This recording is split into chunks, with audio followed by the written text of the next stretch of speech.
Greetings and salutations, I'm Calavide, I like to overthink things, and we are trying a new format so I don't have to fight with lip sync again. I'm going to be giving a full timeline of I Expect You to Die as far as we've seen throughout the games I Expect You to Die, I Expect You to Die 2 Spy and the Liar, I Expect You to Die Home Sweet Home, and I Expect You to Die 3 Cog in the Machine. I will warn, this is not a walkthrough. I will be brushing over the actual puzzles unless they provide information to the story of I Expect You to Die. In this, I will be aiming to not only recap the games, but also elaborate on how each mission leads to the next more clearly. I'll be honest, and this is no fault of Schell, the first time I ever played these games, I thought Zora's name was Zorg, and didn't understand the severity of the situation when Handler said the agent was heading to a Zoraxis airbase in the sequel, despite having played the first game in its entirety less than a week ago. If I can make such extreme errors as someone who was in love with this game from the get-go, I am sure there are some small things that slipped through the cracks for many, or maybe even were simply forgotten thanks to just how wild the most recent entries in this franchise were compared to the initial game.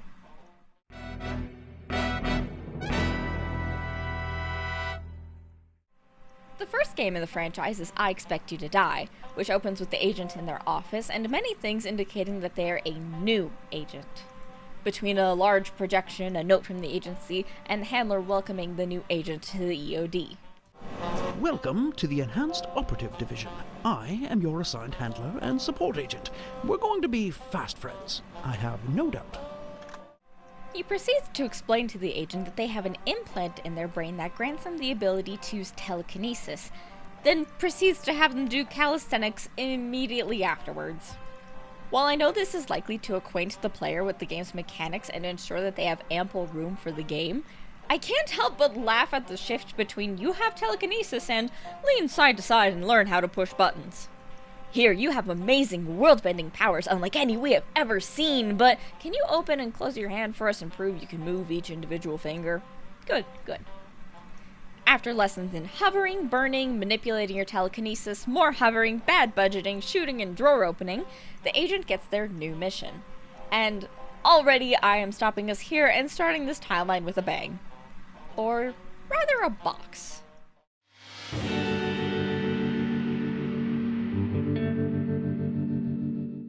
It is here that I believe I Expect You to Die Home Sweet Home takes place. I have my reasons, but I will elaborate on them in a second. I Expect You to Die Home Sweet Home opens with the agent waking up in a crate, having gotten shipped home from the EOD medical facility. As they come to, the handler explains, I see you've arrived. Sending you home in a box was the best way we could think of to smuggle you out of our top-secret medical facility. You might notice your color vision isn't what it used to be. That's a known side effect of your new ocular implant. The doctors assure me it will pass. Eventually. The agent uses the EOD's convoluted box-begone spray system to disintegrate the crate they are in, checks the home for bugs, and finds that it is rigged with robotic hornets called Zornets that were created and planted by Dr. Zor. More on the doctor in a moment. One fire alarm sprinkler later, and the agent finally gets a rundown on what exactly their ocular implants are supposed to do. There's a retinal mode, a luminal mode to show chemical residues, and an X-ray mode, and the agent proceeds to use these abilities throughout the rest of the short game to stop various Zoraxis attacks. These attacks range from everything from gas leaks to a test the coil aptly nicknamed Zeus. I tried so hard to get a good view of that coil to see what the acronym was short for, but all of the game footage I could find was blurry and I couldn't get the game to work for the life of me. But Zeus works well enough. If anyone knows what Zeus is short for, please say it in the comments. It has been driving me insane ever since I started writing this script. Once Zeus is deactivated, the agent's surprise mission is done and they get to enjoy having a collection of Zoraxis traps lay around their home for the foreseeable future. I have a few reasons to believe that this game takes place right here in the timeline. Firstly, the handler greets the agent with a sense of familiarity, and the agent is implied to already know of the telekinesis, as they are left with nothing more than a pamphlet to briefly run through how to use it. So it has to take place at least after the introductory tutorial of the first game, but it cannot take place when the game itself was released chronologically in real life. Home Sweet Home was released after I Expect You to Die 2, The Spy and the Liar, but that makes no sense as the agent isn't referred to by their codename in that game, Agent Phoenix, and Handler is far too amiable about seeing the agent again after what seems to be a rather permanent death. On top of this, Handler's way of speaking is much closer to what is heard throughout the first game, a distant co-worker relationship with some light teasing more than anything sentimental. He really seems to be unbothered not only at the agent being in mortal peril, but also by their home being infiltrated by Dr. Zor. I don't think the Handler at the end of the second game or the beginning of the third one would be so nonchalant about any of these events, but his sense of humor and slight digs at the agent's increasingly precarious balancing act of life and death matches much closer with his attitude in the first game. I also believe that this explains how the Handler is always able to see what the agent sees throughout the games, using these ocular implants as a sort of body camera to view the world through the agent's eyes and support them through their missions, but that's more of a headcanon than anything proved in the game.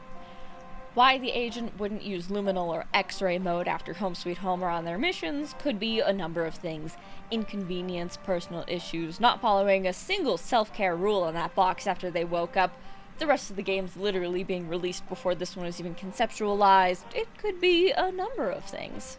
Speaking of that last one, let's get back to that, shall we? After the tutorial, we get to play through the first mission, Operation Friendly Skies. It is here that the agent truly gets their first debriefing on Dr. Zor, a corporate billionaire by day, underhanded villain by night. The agent's job is to infiltrate a cargo plane that is scheduled to depart for Zanzibar that same day they are assigned their mission. The plane is transporting Dr. Zor's personal car, a vehicle that is rigged with all sorts of Zaraxis technology and weapons of destruction that the agency wishes to investigate. The agent's mission is quite simple: drive car out of plane. Handler gives a brief promise that they're almost positive the agent will be fine because the car is supposedly equipped with parachutes that will allow the car to fall from almost any height. With that, the agent does as instructed, infiltrating the airbase that the cargo plane is stored in and sneaking onto Zor's personal vehicle without being spotted. The plane takes off with its stowaway in hand. It is important to note that while this is the first mission in the game, it is not the agent's first mission. The Handler specifically says, "Drive it off the plane, and you may just earn that vacation you're always going on about." This shows that the agent has been in the agency for at least a short while, at least long enough to be so tired of nearly dying that they already want a vacation. Unfortunately, growing tired of facing down your own mortality isn't exactly something that has a timetable, so we don't know if the agent has been at the EOD for weeks, months, or even years at this point. As the agent fires up the car, they're introduced to Zor's considerable arsenal, consisting of lasers, plastic explosives, cannons, scorpions, poison gas, and something called a death engine, whatever that is. While poking around the car, the agent can find a collection of recordings left by Lieutenant Daniel Sands, a higher-up at Zaraxis. Next message. Zor, there is an urgent matter we must discuss. Contact me on a secure line immediately. With their wit and reckless abandon, the agent uses their quick thinking and the doctor's own weaponry against them to blow open the back of the plane and drive the car clean out of it. Luckily, the agency's almost positivity was fortunately correct, as parachutes deploy out of the back of the car and the agent's descent is slowed. One can only hope the agent was buckled up. I can only imagine how awful it would be bouncing your head off of a steering wheel at the velocity of a falling car. Here we get further confirmation that the agent has been in the game for at least a short while, as the Handler says, Another successful mission. Now, about that vacation, I'm afraid I lied about that.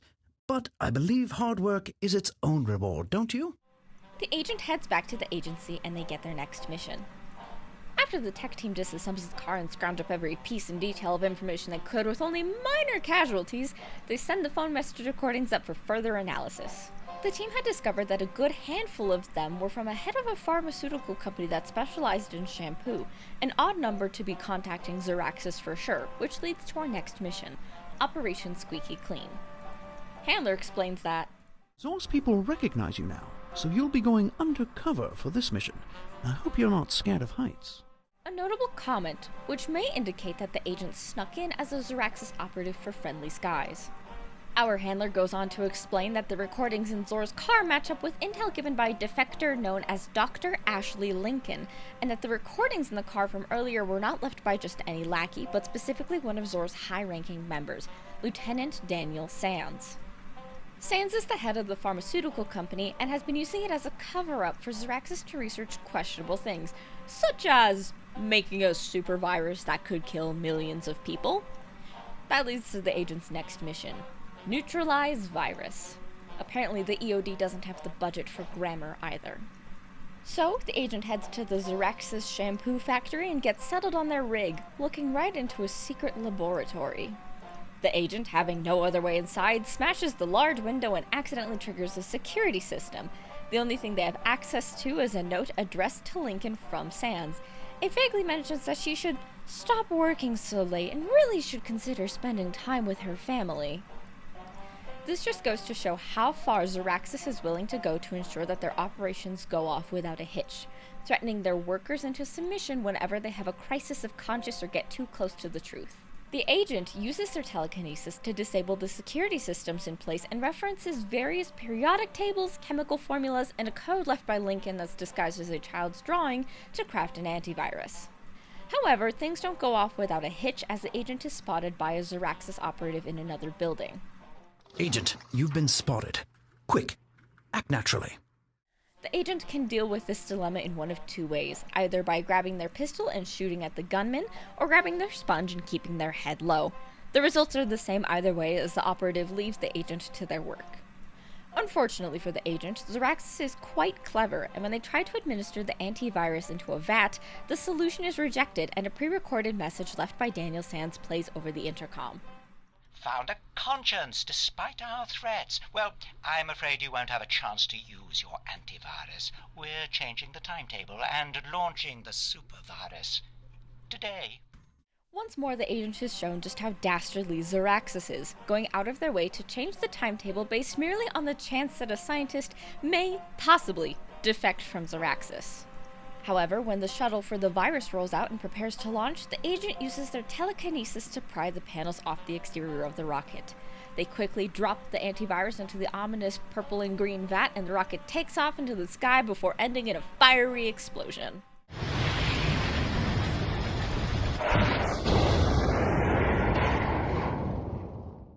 The day is once again saved by the unnamed agent. Not without price, however, as the handler explains. It seems breaking a window is generally frowned upon while washing it. But hey, what's a broken window to saving 500,236 lives? Quite a bit, actually. It's coming out of your paycheck. I don't understand why the EOD has to replace Zoraxis' window, nor why it has to come out of the agent's paycheck, but I guess Zor is just that petty to bill their enemies for it. This brings an end to what I will be calling the first set of missions, where one mission leads directly to the next one. This is something that is unique to the first game. While the others all have overarching narratives, this one is a bit more disconnected, with no particular overarching story outside of occasional Easter eggs that were either added later or were put in to be foreshadowing in the moment. It's not really clear which. This is likely because I Expect You to Die wasn't released in its entirety upon launch. Nearly half of the levels were released slowly as DLC after the fact over the course of years. There wasn't one overarching story, it was several short ones that kind of get hodgepodged into a complete narrative. So, having sufficiently ended Zor's evil scheme of the week, the agent comes back to the EOD with a substantial pay cut and a new mission awaiting them. Handler explains that the agent is to go to the Caribbean with quite the explosive task: destroy Zor's top secret submarine. They do get a warning, however. But don't count on using an escape pod. We find those things at the bottom of the ocean all the time. The people inside are usually pretty dead. The agent gives the affirmative and heads out, going to the Caribbean and sneaking their way onto Zor's submarine. While on board, they presumably end up getting on a computer and sending various intel from the sub to the EOD, including the coordinates to where the submarine was headed. After this, one can infer that they hopped into an escape pod, launched off, and blew up the submarine while it was still underwater. You'll notice I'm saying stuff like inference and presumably, and I'm not actually showing game footage of the agent doing that at the moment because This operation doesn't actually happen in-game. We are simply given dialogue to imply that the agent does this mission, and the level starts in one of Zor's faulty escape pods. There is not much narrative contribution to this level outside of that. However, we do see that Zor recognizes the agent and that this escape pod is not merely faulty, but rigged to go off with an explosive surprise if the agent revs the engine, Zor having left a grenade with no pin in it. This is the first real characterization we get of Zor, and Zor seems to have a personal score to settle with the agent at this point, not only setting up a trap for them, but also leaving them a malicious note. But the agent's love and or forced use of escape pods doesn't get to them this time, as they manage to keep it together, it being the crumbling escape pod, and breach the surface. The EOD recovers them with little more than a joke from Handler. Ah, there you are, Agent. We thought we'd lost you to the wilds of the Caribbean. We're approaching your position now. Upon returning, not all the worse for wear, in the grand scheme of things, the agent gets assigned on their next mission. The data that they sent to the EOD from the submarine off-screen contained coordinates to a hunting lodge in the Alps. The coordinates you transmitted from the sub before you gave it the old TNT ta-ta point to a hunting lodge in the Alps. Well, don't ask me why submarine coordinates lead to the mountains. I couldn't even begin to want to understand it. Clearly the EOD doesn't burden themselves with this question for too long before giving the agent their new mission. Locate prototype machine Z. While it is unclear what Zor is working on, the EOD has gathered that the Doctor has a secret machine in the works, and these random coordinates are their best bet for discovering what the Mad Doctor is up to. So, the agent is sent up to the Alps. They sneak their way through Zor's personal hunting lodge and make themselves comfy in the luxurious office they find. You've certainly made yourself comfortable in Zor's private hunting lodge. I hear the agency is handing out lodges just like this one to any agent who finds the new machine Zor is working on. If I were you, I'd find that machine.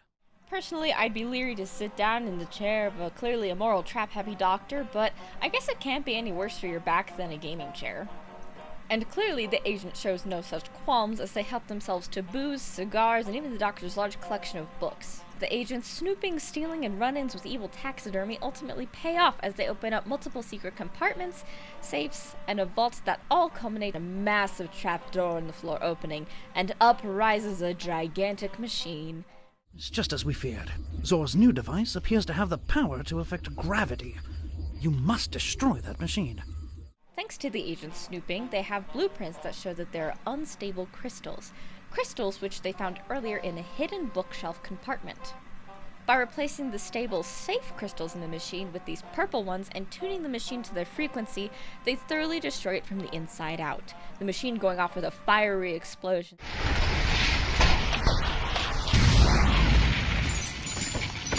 The agent escapes via a helicopter ride back to the EOD, but not without grabbing Zor's hat as a keepsake first. For the hell of it. This explosion brings an end to the second set of mission, and sets us on track for our third and final act. When the agent returns to the EOD, their handler tells them some brilliant news. I have good news, Agent. As everyone knows, you are my third favorite field operative, and as such, I managed to find some money in the budget for that vacation you always mention after nearly dying. How thrilling! The handler, thanks entirely to his passing fondness for the agent and for absolutely no other reason whatsoever, books the agent on a luxurious train ride across India with a mission assignment to simply enjoy themselves. Isn't that just wonderful? Of course, once the agent's on the train, things take a turn as they always do. The train is brought to a sudden halt as Zarax's military tanks block the track. The train workers try to assure the riders that everything is going to be okay and the train will be moving again shortly, that everything is going to be fine. But the agent has been in the field for far too long to buy that. Especially as they check the phone and find a recorded message from their handler. Oh, how I do enjoy leaving phone messages. Since this is an unsecured line, here's a clever little riddle.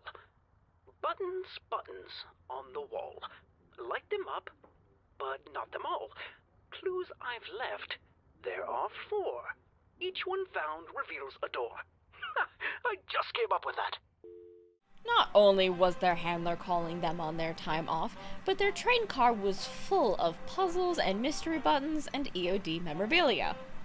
This wasn't a vacation, it was, in fact, a mission.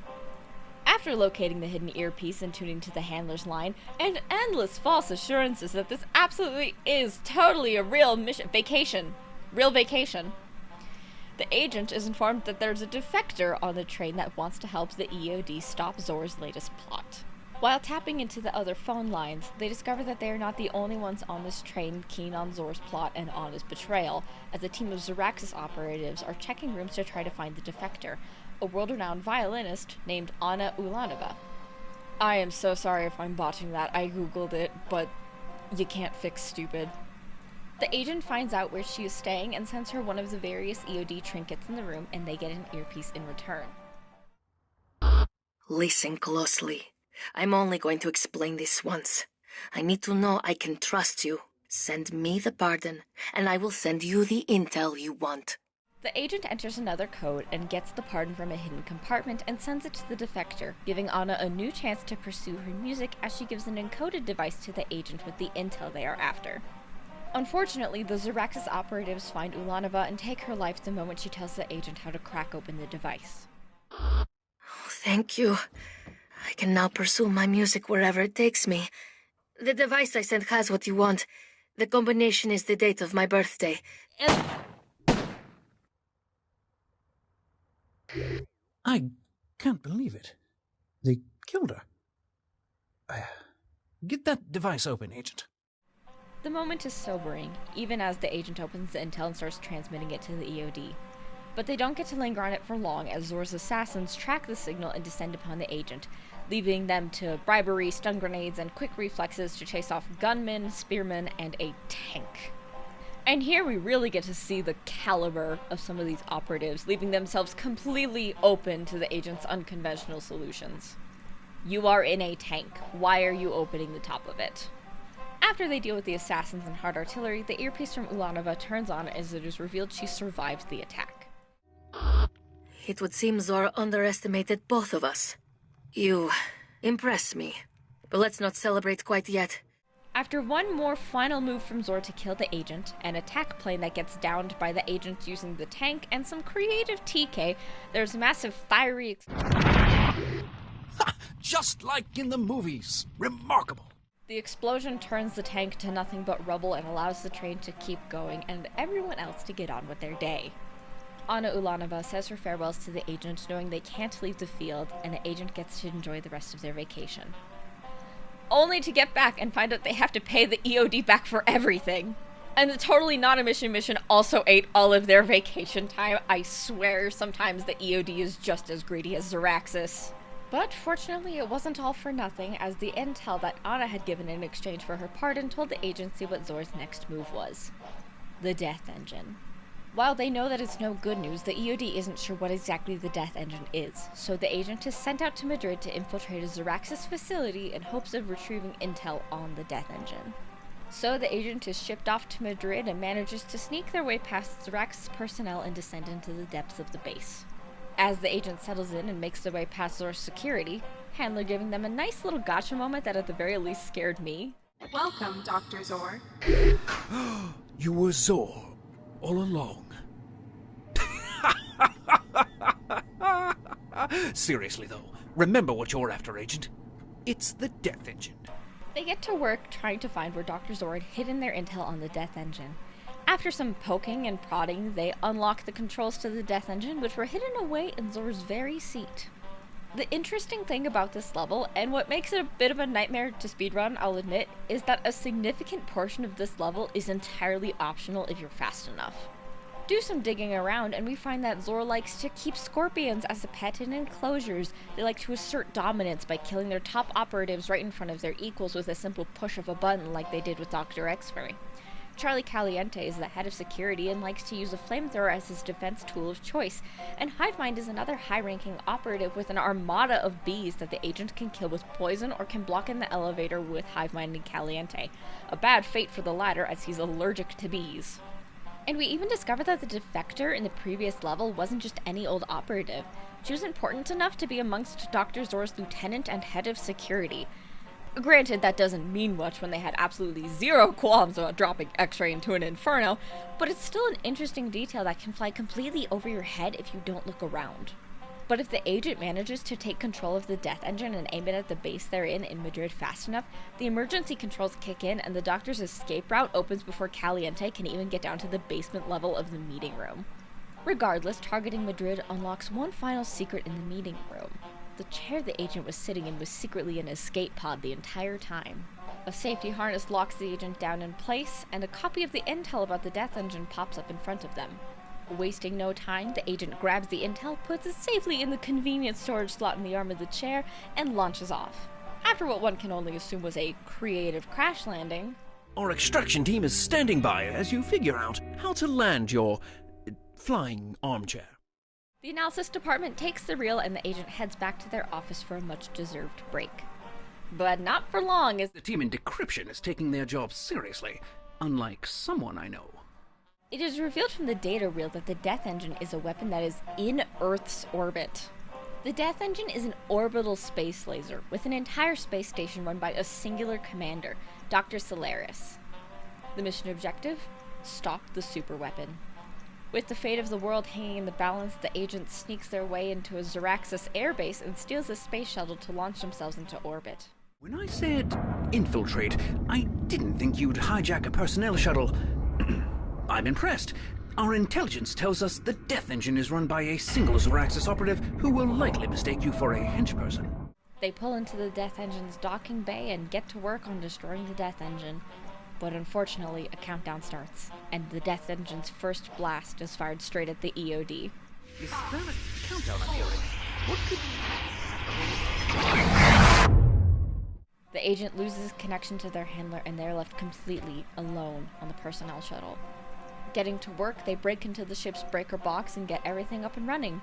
They patch a hole in the wall, throw on a space helmet, and get to work. Unfortunately, not everything can be smooth sailing. The person who was supposed to be on that shuttle is still back on Earth, and after a few calls, the problem reaches all the way up to the top of the ladder. Dr. Zor is involved, and they are not happy.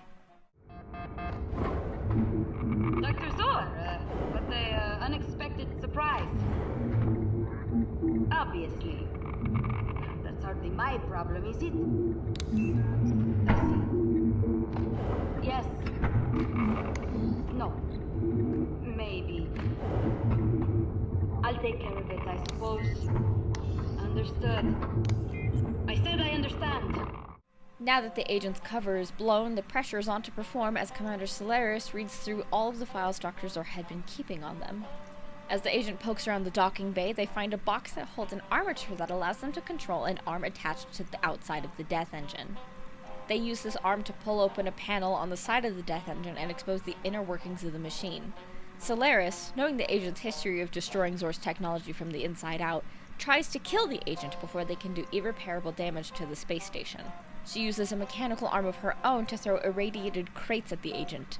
Unfortunately, her intentions would be her downfall as the agent catches the projectile with their auxiliary extension and drops the pure radiation into the open compartment. The radiation runs through the entire death engine, turning it a noxious shade of green before blowing up. Be seeing you, Agent. The agent, luckily, is mostly protected by their shuttle, guiding it back down to Earth and crash landing once more. The agent is welcomed back by the unharmed handler, who is revealed to have survived the laser blast. Well, welcomed is a bit generous, honestly. You've finally done it, Agent. You're dead. Well, officially dead. Not to worry, this is a development we plan to fully take advantage of. Of course, the EOD thinks of work first and how to take advantage of this useful development, more importantly. And with that, we reach the end of the first game. And I was really hoping this could be a large timeline across the entire franchise, but this video is almost approaching the 30-minute mark just in the recording booth. And as much as I would love to talk about I Expect You to Die for an hour and a half to 2 hours as the games get more complicated, I don't think that anyone else wants that, so we're going to be splitting this up into 3 videos, unfortunately. As I said, I'm Calivide, I like to overthink things, and if you like to overthink things, please let me know in the comments below. Until next time, agents.